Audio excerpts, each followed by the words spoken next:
Hello everybody, welcome back to Tech Tube. So I hope you all are doing great. So today I am back with another tutorial video of how you can remove audio from a video on Canva.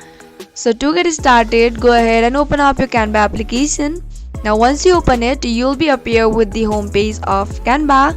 Now from the appeared screen, go ahead and choose any of the video that you like and which is of your choice. So for example, I've saved it on my draft, so I'll just click on that draft option. So here you can see this video contains sound. This video has the sound or the audio on the video. So in order to remove it, what you can do is just tap on the video and keep on scrolling to the option that is given on the below of the screen. So there you can see the volume button. Go ahead and tap on it. So once you tap on it, here you can see the volume is up to 100. So in order to remove the audio, you can keep it to 0. Doing so will successfully help you remove audio from a video on Canva. So this is how it is easy and simple.